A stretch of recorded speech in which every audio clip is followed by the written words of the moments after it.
I stared at my phone screen, certain the banking app was malfunctioning.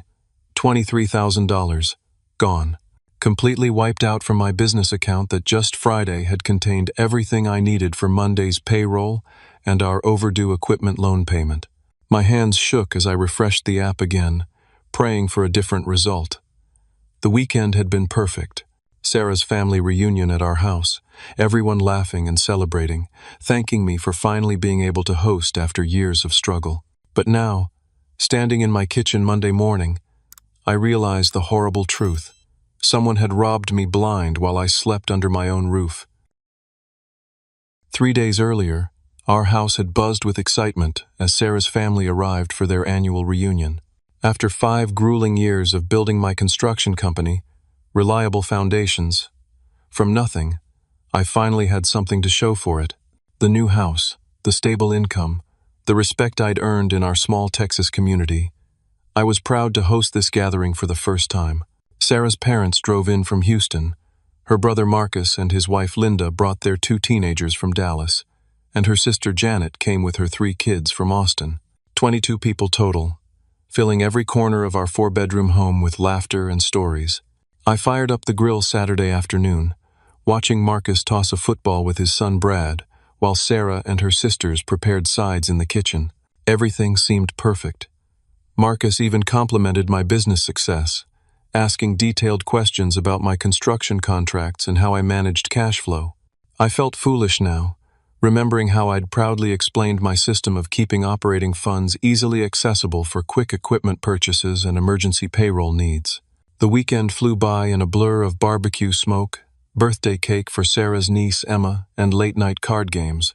Sunday evening, as everyone packed their cars and exchanged hugs goodbye, I felt a deep satisfaction. I'd provided something special for my wife's family, proving I belonged among them after years of feeling like the outsider who couldn't quite measure up. But Monday morning shattered that illusion completely. I'd checked my business account routinely before heading to the bank to withdraw payroll for my 8 employees. Instead of the expected $23,000, the balance showed 0, not even 50 cents remaining. My stomach dropped as I frantically called First National Bank, certain their system had glitched. The customer service representative's voice remained professionally neutral as she confirmed multiple large cash withdrawals throughout the weekend. 3 separate transactions of $7,000 each, plus 1 final withdrawal of $2,000 Sunday evening, all made using my business debit card with the correct PIN. Impossible. My business card never left the safe in my home office, secured behind a combination lock only Sarah and I knew. I'd installed that safe specifically to protect important documents and the cash reserves that kept my company running smoothly. Racing to my office, I found the safe hanging open, empty except for scattered papers. My business debit card was gone. Someone had not only known the combination, but had taken the time to carefully photograph or copy every piece of financial information inside. When Sarah returned from dropping Emma at school, I confronted her with shaking hands and a voice tight with panic. Her face crumpled immediately, tears streaming down her cheeks as she collapsed into our kitchen chair. "Edward, I'm so sorry," she whispered. "My family, they knew about your success, about the money you keep accessible. They've been struggling so much with Dad's medical bills." Before I could process her words fully, Marcus's pickup truck pulled into our driveway. He strolled through our front door without knocking, his wife Linda behind him, both wearing expressions of casual indifference that made my blood boil. "Morning, Edward," Marcus said, settling into my living room like he owned the place. "Sarah mentioned you had some concerns about your bank account." I stood over him, fists clenched. "Where's my money, Marcus? Every damn penny of it." He leaned back in my chair and actually smiled. "We needed it more than you do. Simple as that." The casual cruelty in his voice hit me like a physical blow. This wasn't some desperate act of survival. This was calculated theft, planned and executed while enjoying my hospitality, sleeping in my guest rooms, eating food I'd provided. "You stole from me," I said, my voice barely controlled. $23,000. That's my employees' paychecks, our loan payment, everything. Marcus shrugged. "Look around, Edward. You've got this nice house, successful business, more money coming in every month. Dad's facing bankruptcy because of his cancer treatments. Mom's about to lose the house she's lived in for 30 years. We took what we needed to help family. I stared at him, incredulous. By stealing from family? By redistributing resources where they're needed most, Linda added, her voice sharp with self-righteousness. Don't be selfish, Edward. This is what families do for each other. The audacity of their words left me speechless. They'd violated my home, stolen my livelihood, and somehow convinced themselves they were the victims. My phone buzzed with a text from Jake, my 60-year-old foreman, asking when he could pick up his paycheck. Jake supported his disabled wife on his construction wages. Without his Monday check, they'd struggle to afford her medications. Marcus stood to leave, adjusting his jacket with infuriating calm. Don't make this complicated, Edward. Consider it a loan. We'll pay you back when things improve. As they walked toward the door, Sarah grabbed my arm. Please, Edward. They're family. Dad's cancer. Mom's situation. We can't destroy them over money. I watched Marcus's truck disappear down our street, carrying with it my employees' livelihoods, my business stability, and my faith in the people I'd called family. The perfect weekend had been nothing but an elaborate setup, and I'd been too blind with pride to see it coming. My hands trembled as I called Jake to explain that payroll would be delayed. His disappointed silence cut deeper than any angry words could have. 7 other employees depended on me, and I'd failed them because I'd trusted the wrong people. But Marcus wasn't finished with his revelations. He returned Tuesday morning with a smugness that made my skin crawl, carrying a manila folder like he was conducting legitimate business. Edward, we need to clear up this misunderstanding, he said, settling again into my living room with Linda beside him. Sarah, come here. Your husband needs to understand the situation. Sarah emerged from the kitchen, her eyes red from crying. I'd barely slept, and she'd spent the night alternating between defending her family and apologizing to me. The foundation of our marriage felt as shaky as everything else in my life. Marcus opened his folder with theatrical precision.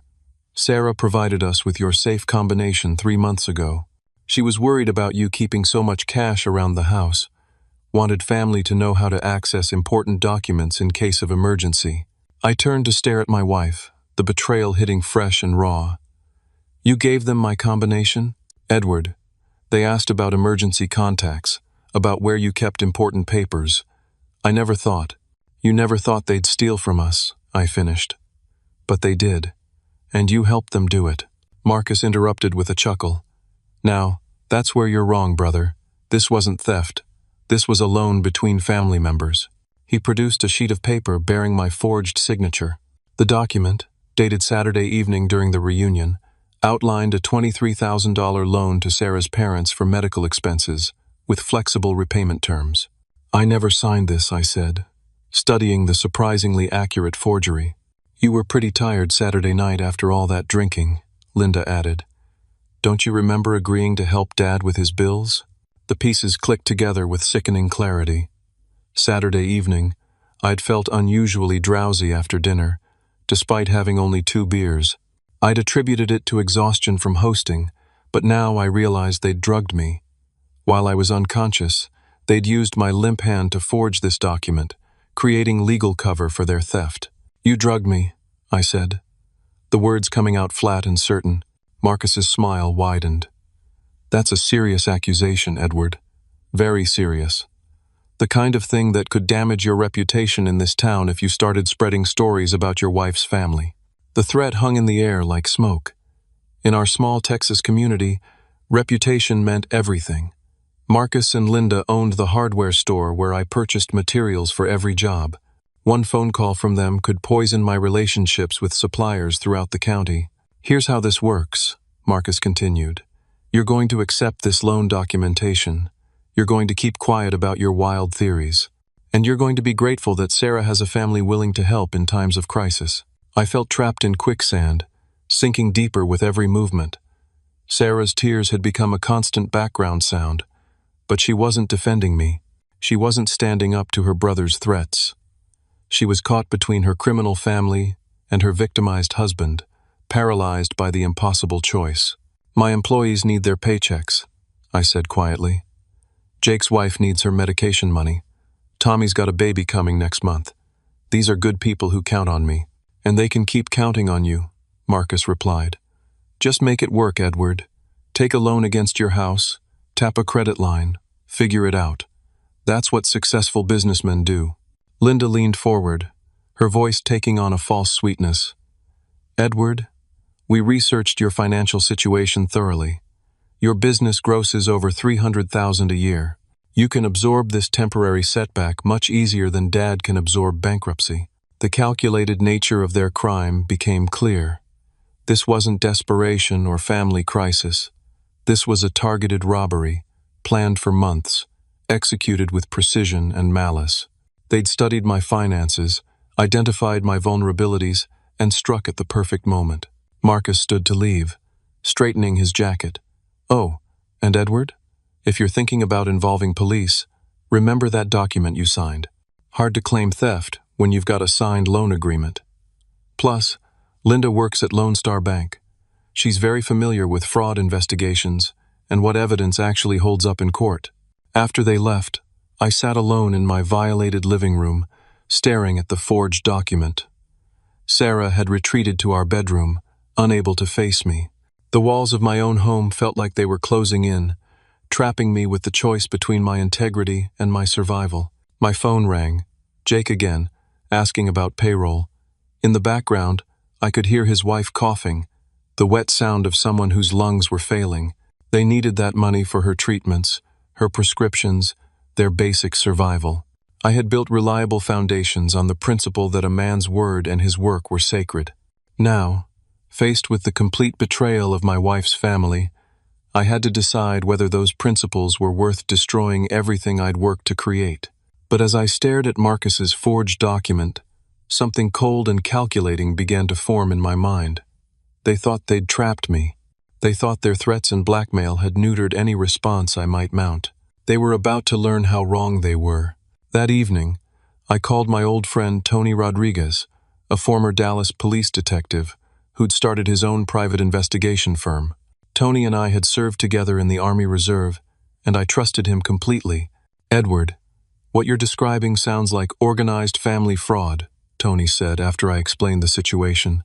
This level of planning, the forged documents, the blackmail threats, it's not their first time. What do you mean? Give me 48 hours. I'm going to dig into your brother-in-law's background. If he's done this before, there'll be traces. While Tony investigated, I faced the immediate crisis of meeting payroll.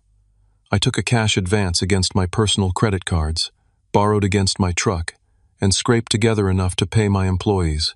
Jake's relief when I handed him his check made the financial pain almost bearable. Tony called Thursday with disturbing news. Edward, your brother-in-law is a serial predator. I found 3 other family members he's stolen from in the past 5 years. Your wife's cousin David lost $37,000 from his father's inheritance 2 years ago. Sarah's elderly Aunt Helen had her retirement savings cleaned out after Marcus visited her last Christmas. Why didn't they report it? Same pattern. Marcus creates loan documents, uses family pressure to keep victims quiet, threatens to destroy relationships if anyone talks. He's been systematically robbing family members for years. The scope of Marcus's crimes staggered me. This wasn't about medical bills or financial crisis. This was a calculated scheme to steal from anyone foolish enough to trust him. There's more, Tony continued. I ran his credit and financial records. Marcus has massive gambling debts at a casino outside Oklahoma City. He owes $43,000 to a loan shark named Vincent Torino. Your money didn't go to medical bills, Edward. It went to cover his gambling losses. That information changed everything. Marcus wasn't a desperate family member trying to save his father. He was an addicted gambler who'd stolen from his cancer-stricken dad's emergency fund and used family medical crisis as cover for his crimes. I spent the weekend developing a plan that would require significant risk, but could expose Marcus completely. Tony helped me create a false business identity called Coastal Development Solutions, complete with temporary bank accounts and fabricated financial statements, showing substantial liquid assets. Monday morning, I began stage 1 of my trap. While Sarah was at work, I had expensive construction equipment delivered to my house, making sure neighbors would notice. I arranged for several large, fake business calls, speaking loudly about million-dollar municipal contracts and discussing my need for investment advice. Sarah noticed the changes immediately. "Edward, what's this equipment doing here? And who were you talking to about all that money?" "Just some new opportunities opening up," I said casually. "The municipal contract situation is looking very promising. I might have more liquid capital than I know what to deal with." Sarah's family had trained her to gather financial intelligence, and she dutifully reported our conversations back to them. Within days, Marcus called requesting a meeting to discuss investment opportunities that might benefit both of us. We met at Ruby's Diner on Thursday afternoon. Marcus arrived with detailed papers about cryptocurrency investments and offshore account opportunities, his eyes bright with greed as he outlined how I could maximize returns on my surplus capital. "Edward, I know we had that misunderstanding last week," he said, stirring sugar into his coffee, "but family should help family succeed. I've got connections that could turn your extra 100,000 into serious wealth." I let him talk, secretly recording every word on my phone. Marcus laid out increasingly elaborate investment schemes, each one designed to give him access to more of my fictional money. He was so focused on his next score that he didn't notice my questions were leading him to admit details about his gambling debts and previous thefts from family members. "The thing is, Marcus," I said, leaning across the diner table, "I'm a careful man. Before I invest with anyone, I like to know everything about their financial situation. I've heard rumors about some gambling problems." His face darkened. "Who told you that?" "Small town, Marcus. People talk. I heard you owe some dangerous people significant money." Marcus glanced around the nearly empty diner, then leaned forward. "Look, Edward, I had some bad luck in Oklahoma City, but that's why I need this investment partnership. Vincent Torino doesn't accept excuses. He wants his money by next Friday, or things get very unpleasant for my family." "How much do you owe him?" $43,000. "But with your investment, I can turn that into enough to pay Vincent and still come out ahead." I nodded sympathetically, knowing I had him exactly where I wanted him. "Marcus, I think we can work something out, but I need to verify some details first. Give me until tomorrow evening, and we'll finalize everything at my house." As Marcus left the diner, practically rubbing his hands together with anticipation, I called Tony with our next steps. Phase 2 of my plan was about to begin, and Marcus had no idea he was walking into a trap 5 months in the making. But first, I had a phone call to make to Vincent Torino. It was time to let Marcus's creditor know exactly where his debtor had been spending his evenings.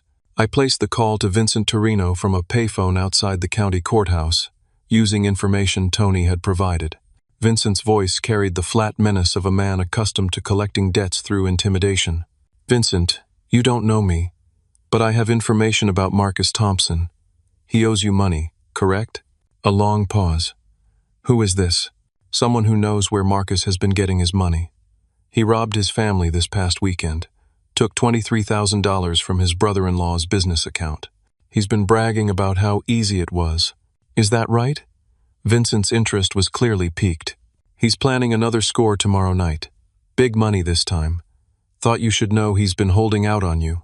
I hung up before Vincent could ask questions, but I'd planted the seed I needed. Marcus's life was about to become very complicated. Friday evening, Marcus arrived at my house with Linda and their son Brad. Bringing the teenager was a calculated move, using the boy as an emotional shield against any confrontation. But Marcus had misread the situation completely. "Edward, Linda helped me prepare all the investment paperwork," Marcus said, spreading documents across my dining room table. "Wire transfers, cryptocurrency wallets.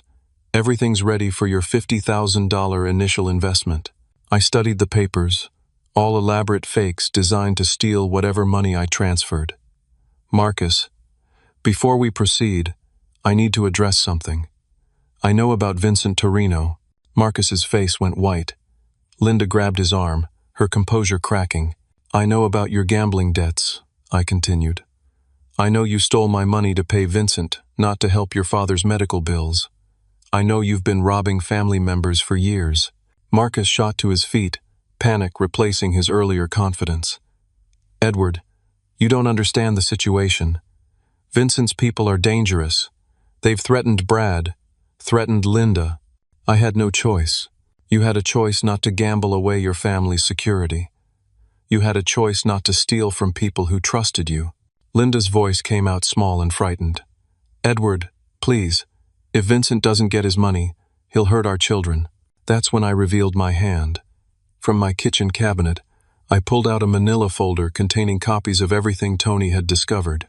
Bank records showing Marcus's gambling transactions, statements from his previous victims, documentation of his systematic theft from family members. I've been investigating you for 2 weeks, Marcus. I know about David's inheritance money, about Aunt Helen's retirement savings, about every person you've robbed, and I've recorded every conversation we've had about your investment schemes. Marcus stared at the evidence, his schemes unraveling before his eyes. What do you want, Edward? I want you to confess to everyone you've stolen from. I want full restitution made to every victim, and I want you to turn yourself in to police. I can't do that. Vincent will kill me if I don't pay him by tomorrow.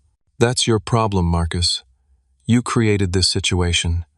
You gambled away money that didn't belong to you, you stole from your own family, and now you're facing the consequences. Marcus's desperation turned to rage. You self-righteous bastard. You think your money makes you better than us? You think you can destroy my family over some temporary loan? $23,000 isn't a loan when it's stolen, Marcus. It's grand theft. And it's not temporary when you gambled it away at a casino. Linda began crying, the weight of her husband's crimes finally breaking through her denial. Marcus, tell him the truth. Tell him about the other accounts. Shut up, Linda. What other accounts? I demanded. Through her tears, Linda revealed that Marcus had been hiding money in accounts under his children's names, skimming cash from their hardware store, even stealing from his church's building fund. The scope of his theft was staggering. That's when we heard the vehicles pulling into my driveway. Car doors slamming, heavy footsteps on my front porch. Marcus's face went gray with terror. Vincent, he whispered. The loud bang that shook my house was Vincent Torino kicking open my front door. 2 large men flanked him as he entered my living room, surveying the scene with cold calculation. Well, well, Vincent said, his voice carrying a slight accent that made every word sound dangerous. Marcus Thompson, you've been avoiding my calls. Marcus seemed to shrink into himself, his earlier bravado completely gone. Vincent, I can explain everything. I'm sure you can. In fact, someone already explained quite a bit to me. Something about family money, about bigger scores coming up. Vincent's eyes moved to me. You must be the brother-in-law. I stood slowly, keeping my hands visible. I'm Edward. This is my house. Vincent nodded approvingly. Smart man, calling me about Marcus's activities. Saved me considerable time tracking him down. Vincent, please, Marcus begged. I've got the money. Edward's investing with me. I'll have everything by Monday. Vincent laughed, a sound like glass breaking. Marcus, you've told me that story 12 different ways over 6 months. But this gentleman here, he told me something interesting. He told me you already stole money from him this week. Money you should have used to pay me. The confrontation was escalating beyond my control. Vincent's men positioned themselves between Marcus's family and the door, making it clear nobody was leaving until Vincent got satisfaction. Here's what's going to happen, Vincent continued. Marcus owes me $43,000, plus interest and penalties. We're now at $60,000. I'm a reasonable businessman, so I'm willing to accept alternative arrangements. What kind of arrangements? I asked, knowing I was walking into dangerous territory. Marcus has been lying about his assets. But you, Edward, you seem like an honest man. Maybe we can work out something that protects innocent people while ensuring I get paid. Vincent's proposal was about to change everything. But before he could continue, I heard more vehicles in my driveway. Through my front window, I saw government plates and knew the final phase of my plan was about to unfold. Marcus was about to learn that stealing from family had consequences far beyond Vincent Torino's threats.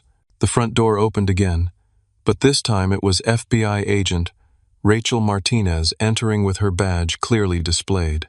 She'd been positioned in my kitchen for the past hour, recording everything through surveillance equipment I'd helped federal investigators install. Federal agents. Nobody move. Vincent's men immediately raised their hands, recognizing law enforcement authority. Vincent himself remained calm, his experience with legal troubles evident in his measured response. "Agent Martinez," I said, "I believe you've heard everything you need." Marcus stared at me in shock. "Edward, what's happening?" Agent Martinez stepped forward, her voice professional and clear. "Marcus Thompson, you're under arrest for wire fraud, money laundering, and operating a racketeering enterprise. You have the right to remain silent." "Federal agents?" Linda whispered. "Edward, how long have they been here?" 3 weeks, I replied. "Since I contacted the FBI about Marcus's interstate fraud activities. Turns out, stealing from family members across state lines makes it a federal crime." Agent Martinez continued reading Miranda rights, while her backup team secured Vincent and his associates. "Mr. Torino, you're also under arrest in connection with an ongoing investigation into illegal gambling operations." Vincent actually smiled as the handcuffs went on. "Can't say I'm surprised. Been expecting this visit for months." Marcus's legs gave out, and he sank into my dining room chair. "Edward, please. I've got kids. I've got a family. So do your victims," I replied. "David had a daughter who needed medical treatment. Aunt Helen had grandchildren she wanted to help through college. You stole their futures, Marcus." Agent Martinez explained that my cooperation with federal authorities had been ongoing since I'd first discovered the pattern of Marcus's thefts. The interstate nature of his crimes, combined with the gambling money laundering, had triggered federal jurisdiction. "The good news," Agent Martinez continued, "is that asset forfeiture laws will ensure full restitution for all victims. Marcus's hidden accounts, the hardware store assets, everything will be seized to compensate the people he stole from." Linda finally found her voice. "Agent Martinez, my children don't know anything about this. Can they be protected? Mrs. Thompson, your cooperation in revealing your husband's hidden assets will be taken into consideration. Your children's welfare is a priority." Through my front window, I watched Sarah's car pull into the driveway. She entered to find federal agents, handcuffs, and her brother sitting in custody. Her face cycled through confusion, shock, and finally understanding. "Edward, you did this," she said quietly. "I did what was necessary to protect innocent people and ensure justice was served." Agent Martinez addressed Sarah directly. "Mrs. Thompson, you provided your brother with access to your husband's financial information. We need to determine your level of involvement in his criminal activities." Sarah looked at me with tears in her eyes. "Edward, I never meant for any of this to happen. I thought they just needed help." "Sarah, you have a choice," I said. "You can testify honestly about what you knew and when you knew it, or you can face charges as an accomplice. But I won't lie to protect criminals anymore, even if they're your family." Marcus's son, Brad, stepped forward, his young face showing courage beyond his years. "Agent Martinez, my dad has been doing bad things for a long time. I want to tell you everything I've seen." The boy's willingness to tell the truth about his father's behavior was heartbreaking and inspiring. Linda made her decision in that moment, choosing to protect her children by cooperating fully with investigators. Over the following hours, the full scope of Marcus's crimes emerged. He'd been stealing from family members, customers, his church, and various business partners for over a decade. The federal investigation revealed a pattern of fraud across 4 states, affecting dozens of victims. My $23,000 was just the latest in a long string of thefts that Marcus had disguised as family emergencies, investment opportunities, or temporary loans. He'd built an entire lifestyle on other people's money while presenting himself as a successful small business owner. Agent Martinez explained that federal prosecutors would seek significant prison time given the pattern of victims and the amounts involved. Marcus's gambling addiction would be considered during sentencing, but wouldn't excuse the systematic nature of his crimes.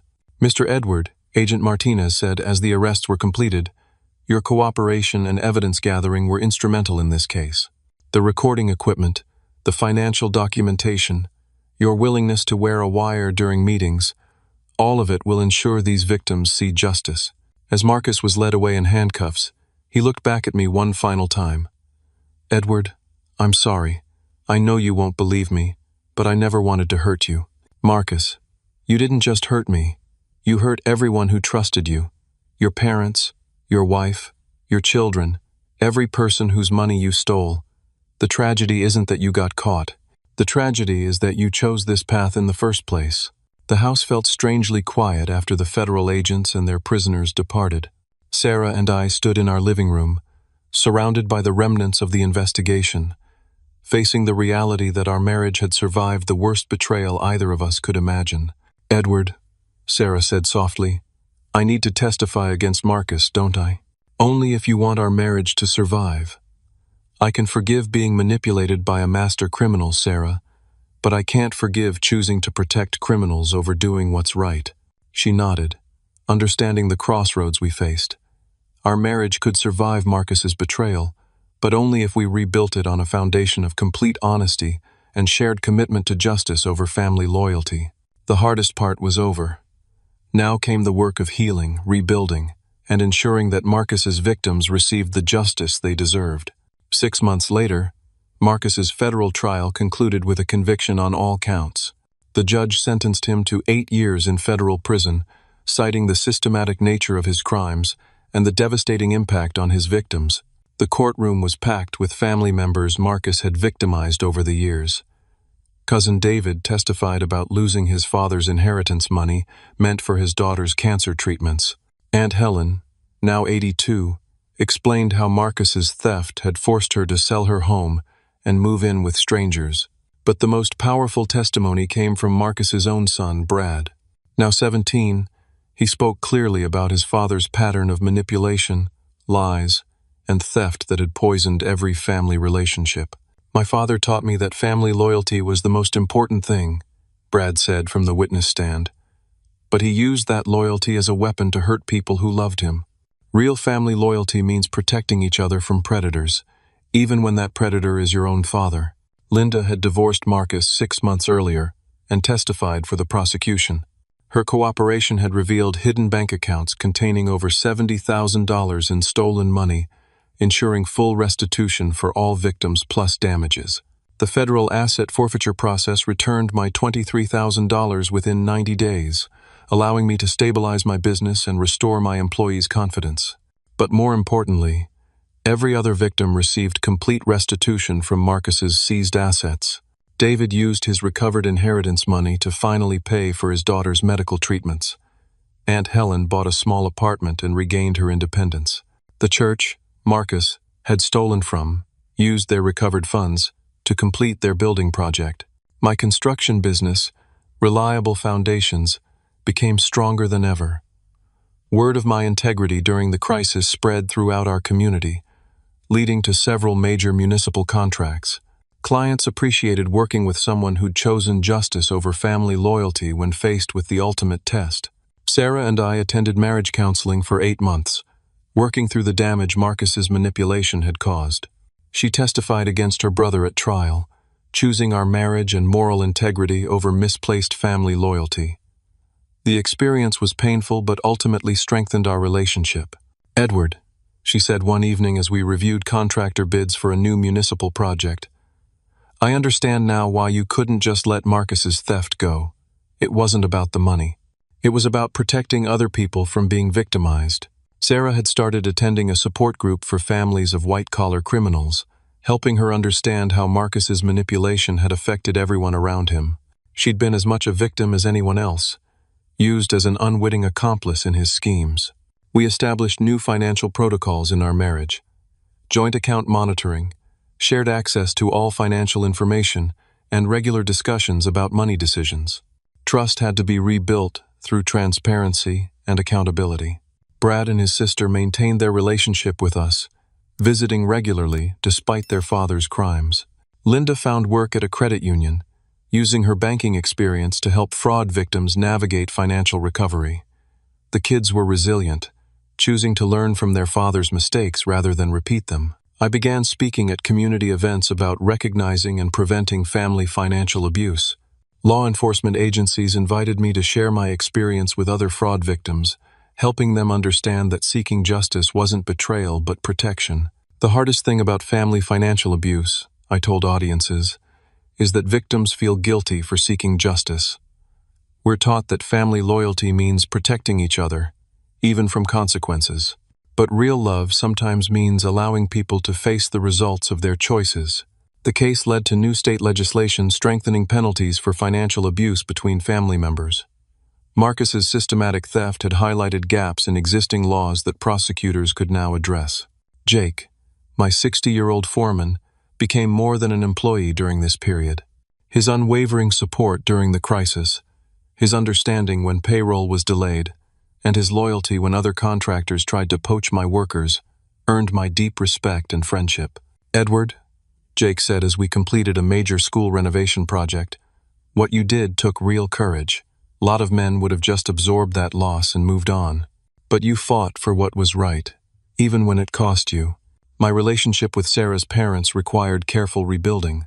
They'd been as shocked as anyone to learn about Marcus's crimes, genuinely believing their son was helping the family through medical financial crisis. Their cancer treatments were ultimately covered through legitimate assistance programs I helped them access. Agent Martinez told me the federal case had become a model for investigating family financial fraud. The evidence-gathering techniques, the use of recording equipment, and the cooperation between victims had created a template for future prosecutions. "Mr. Edward," she said during our final interview, "your case proved that family financial predators can be stopped when victims refuse to stay silent." Marcus had been stealing for over a decade because his previous victims chose family loyalty over justice. You broke that cycle. 9 months after Marcus's arrest, Vincent Torino was convicted in the gambling operation investigation and sentenced to 12 years in federal prison. His organization had been victimizing gambling addicts across 3 states, using threats and violence to collect debts. The interconnected nature of both cases showed how Marcus's gambling addiction had fed into a larger criminal enterprise. His theft from family members hadn't just hurt individual victims but had supported organized criminal activity. As Marcus's sentencing hearing concluded, the judge made remarks that captured the broader lesson of the case. "Mr. Thompson," Judge Harrison said, "you exploited the trust of family members who loved you. You used their compassion as a weapon against them.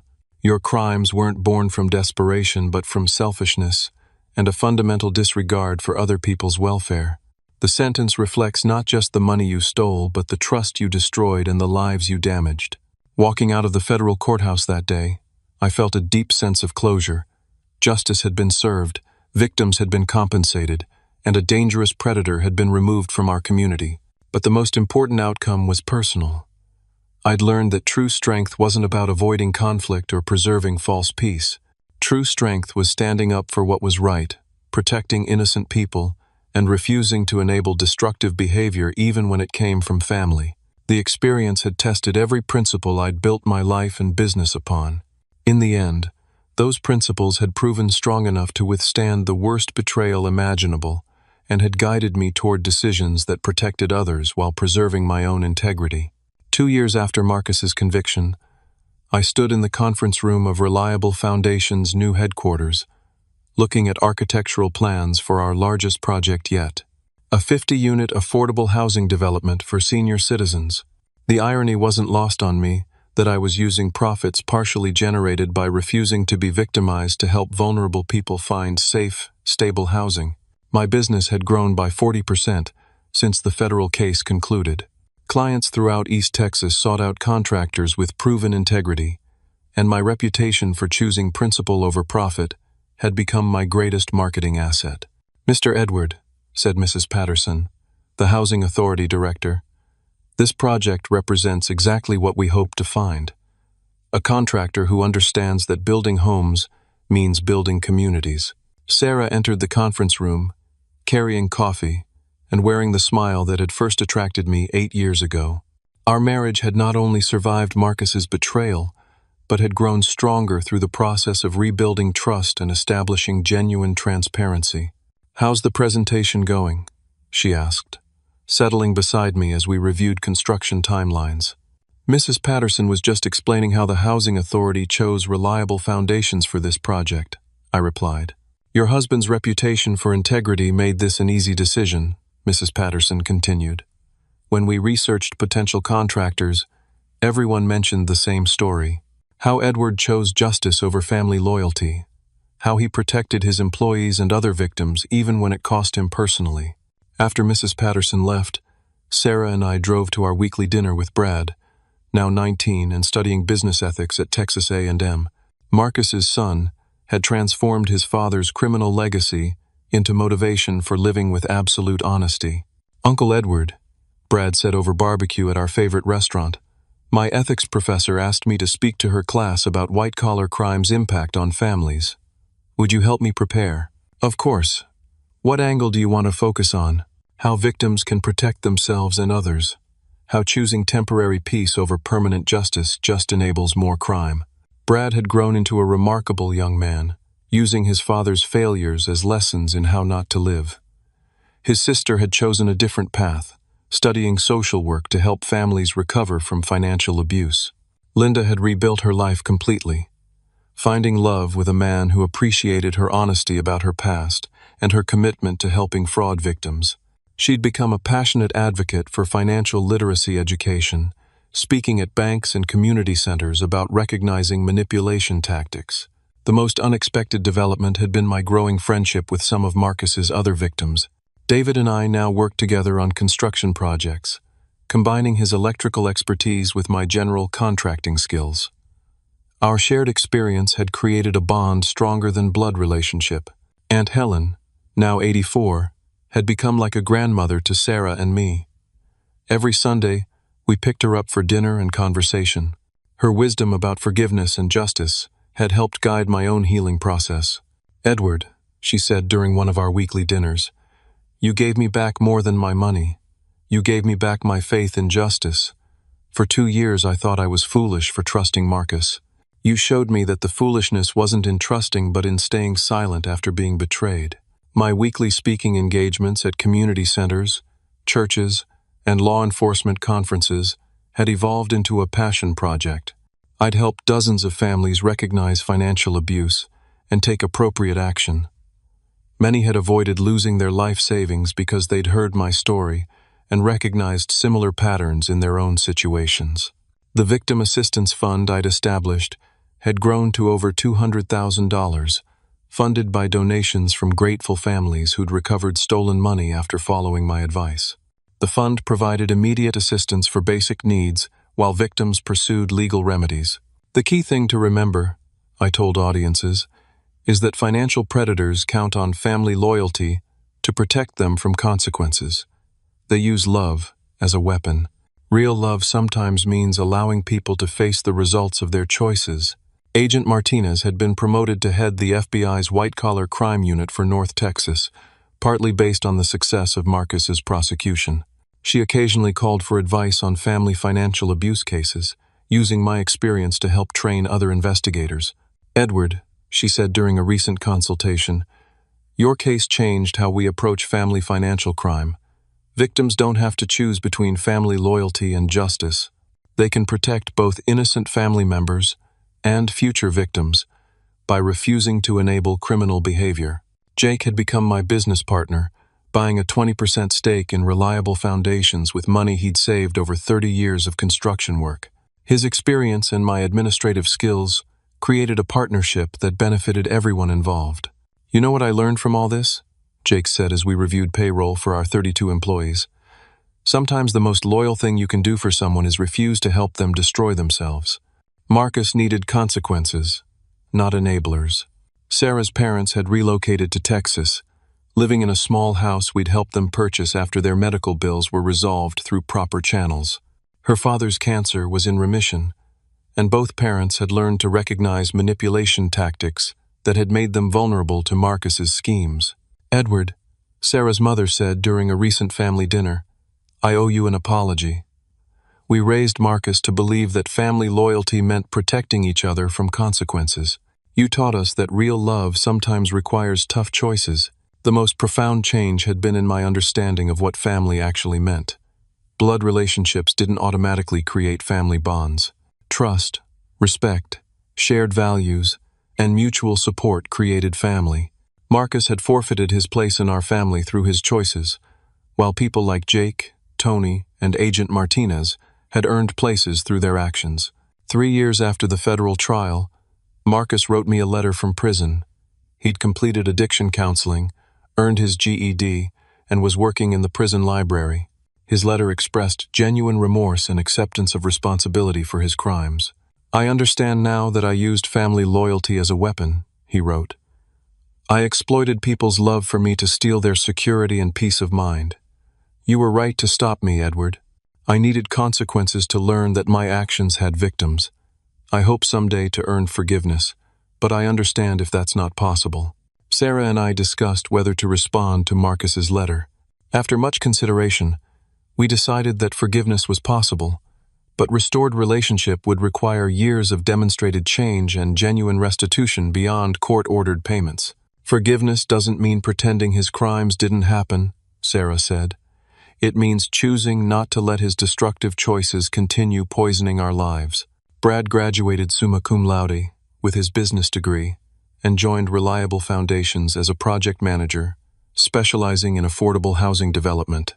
His father's crimes had motivated him to use business skills for community benefit rather than personal enrichment. "Uncle Edward," Brad said during his first week of work, "I want to spend my career building things that help people rather than tearing down what others have built. Dad showed me what not to do. You've shown me what's possible when someone chooses integrity over easy money." The affordable housing project was completed 6 months ahead of schedule and under budget. The 50 senior citizens who moved into their new homes included 2 of Marcus's victims, David's mother and a church member whose building fund contribution had been stolen. At the dedication ceremony, Mrs. Patterson presented Reliable Foundations with a Community Service Award, recognizing our commitment to ethical business practices and community development. "This project represents more than construction," she said. "It represents the principle that doing the right thing, even when it's difficult, creates benefits that extend far beyond immediate circumstances." As I stood before the crowd of senior citizens, city officials, and construction workers who'd helped complete the project, I reflected on the journey that had brought us to this moment. Marcus's theft had threatened to destroy my business, my marriage, and my faith in family loyalty. Instead, it had taught me that true strength came from protecting others, that real love sometimes required difficult choices, and that justice served with integrity created healing for entire communities.